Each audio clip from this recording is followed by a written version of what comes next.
Hey, what's up, y'all? It's your boy Ace. This is Fantasized Football. We are back once again, bringing y'all some more fantasy football content for the 2021 fantasy football season. And I am here today to bring y'all my favorite trade targets for week 10 of the fantasy football season. But before we get into that, the main event, the meat and potatoes, a quick shout out to each and every one of y'all that come by on a weekly basis, showing your boys some love and support, helping the channel to grow. I really appreciate you guys from the bottom of my heart. I could not thank you enough. But if you're new to the channel, welcome. Welcome to my humble abode. I do hope you enjoyed today's video. If you do at any point, make sure that you leave a like, drop a comment, and subscribe to the channel. Help me reach my goal of 500 subscribers on YouTube by the end of the fantasy football season. I would appreciate any and all help reaching that goal. But like I alluded to, like we were just talking about, I'm here today to bring y'all my favorite trade targets for week 10 of the fantasy football season, as well as my sell high of the week. So make sure you stick around until the end of the video so you do not miss the sell high of the week. And a little sidebar, just want to let you guys know, I have something to do Thursday, which is normally when I record Fridays, starts of the week, and answering you guys a start or sit questions video. So I'm going to be recording that tomorrow, Wednesday, instead of Thursday, so I will not be answering you guys a start or sit questions in the video. But do not fret, do not hesitate to drop your start or sit questions. Any other questions you may have in the YouTube comments over on my socials, Instagram, Twitter, I will just answer you guys directly. The links to my Instagram, Twitter will be down in the description below. But here we go. We got the trade targets of the week, sell high of the week. I got a quarterback, 2 running backs, 2 wide receivers, and a tight end, and of course, the sell high of the week. So without further ado, we got a lot to talk about. Let's kick it off with my quarterback trade target of the week, which is going to be Patrick Mahomes of the Kansas City Chiefs. Listen to me. We're going for the throats. We're going for the gusto. It's week 10. It's week 10. We were doing it last week. We're doing it again this week. We're going for the throat. You know what we're trying to do right now? We're trying to build championship rosters. We're not just trying to fill little holes now. We're trying to put together upside. We're trying to put together a team that wins our fantasy football championships. You know where you're at this point in the season. Now it's time to build a championship level roster. And that's why I'm saying trade for Patrick Mahomes. Patrick Mahomes is coming off 3 straight down games. He hasn't had over 275 yards and a passing touchdown in 3 games. That's insane. That's insane. But prior to that, first 5 of 6 games of the season, 5 of the first 6 games of the season, Patrick Mahomes threw for over 300 yards and 3+ touchdowns. You know what you're getting with Patrick Mahomes.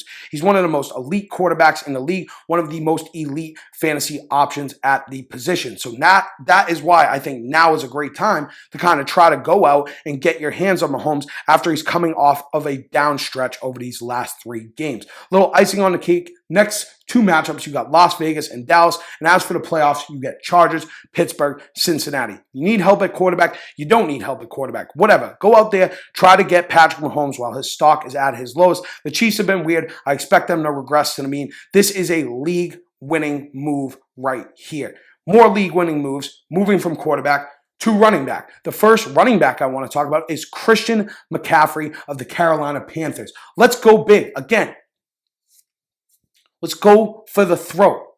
Let's go for the throat. Let's shoot for the moon. Let's go out and try to trade for Christian McCaffrey. This was Christian McCaffrey's first game back after missing 5 games. He had 19 touches for 106 total yards. He did not find the end zone. Now, listen, I get it. The Panthers have been weird. The Panthers have been a bit scary. But the good news about Christian McCaffrey is it doesn't matter.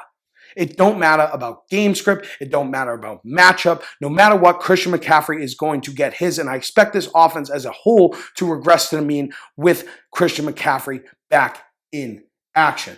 And now, also, what you got to keep in mind is the Christian McCaffrey fantasy manager may be in kind of a tough spot. He may not be. He, she, you, y'all, they, them, whoever it may be in a position where they're like, you know what? I need to shake things up. Do I think you can go out and buy low on Christian McCaffrey after this? No, not necessarily, but they may be a bit concerned with the injuries this season. He was injured a lot of last year. Maybe now you can get Christian McCaffrey for a reasonable price. Even if not, I think it's worth trading for Christian McCaffrey. We know what Christian McCaffrey is, what he brings to the table for us as fantasy football managers. So I'm going out and I'm trying to get my hands on Christian McCaffrey because he does have that league winning upside. But if for whatever reason you don't want to trade for Christian McCaffrey, you don't think you can get your hands on Christian McCaffrey, don't fret, because I got another running back for you right here, and it is Austin Eckler of the LA Chargers. And just like I just said with Christian McCaffrey, the reason why I love Eckler so much is because he is not game script dependent. He is not matchup dependent. When you have these running backs that are involved on the ground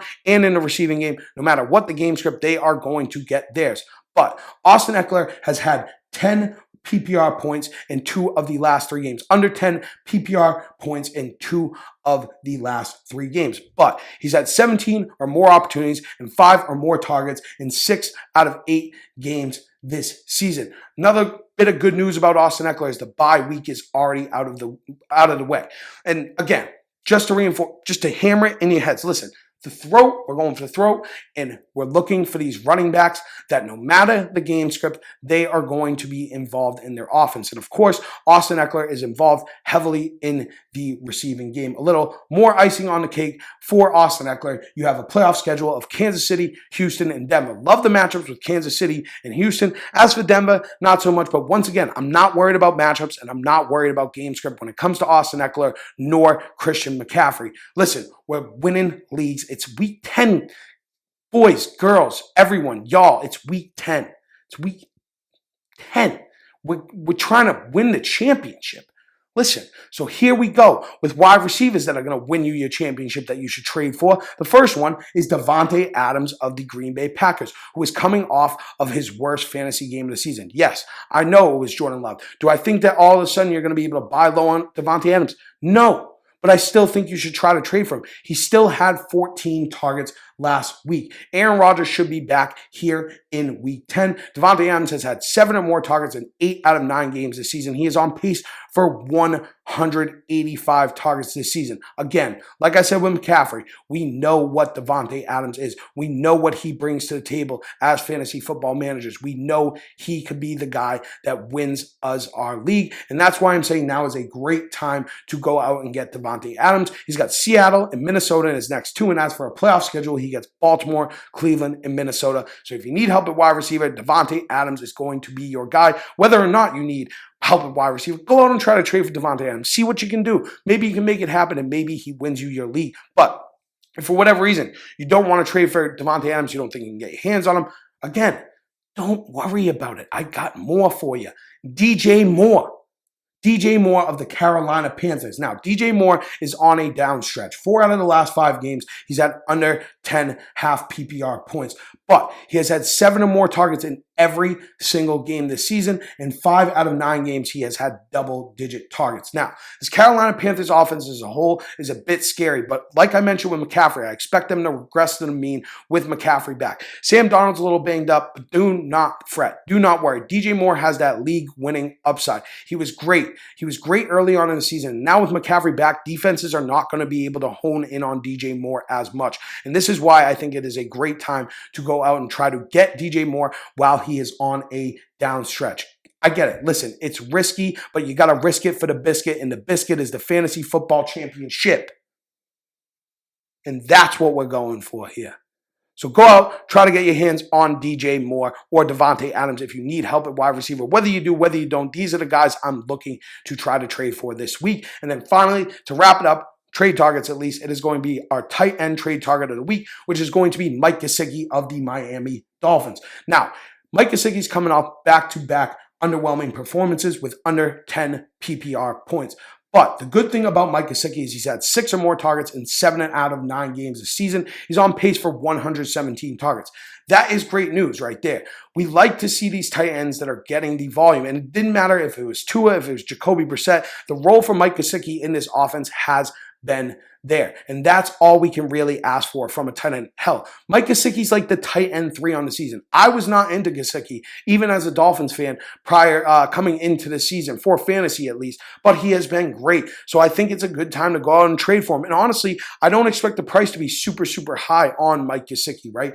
You know, I could come out here every week and say Travis Kelce, Darren Waller, Mark Andrews, Kyle Pitts, TJ Hawkinson. Listen, I want to diversify a little bit. And I think Mike Gesicki, with his role in this offense, is at least going to provide you with a stable floor. And when he finds the red zone, when he finds the end zone, he is in for a big time boom. So I love going out and trying to trade for Mike Gesicki. And again, we're talking about the playoff schedule here. With Gesicki, he gets the Jets, the New Orleans Saints, and the Tennessee Titans. This is a player that I'm absolutely looking to trade for if you need help at tight end. But with that out of the way, let's recap real quick our trade targets of the week. Patrick Mahomes at quarterback, Christian McCaffrey, Austin Eckler at running back, Devonta Adams, DJ Moore at wide receiver, and Mike Gesicki at tight end. Now it's time for the sell high of the week.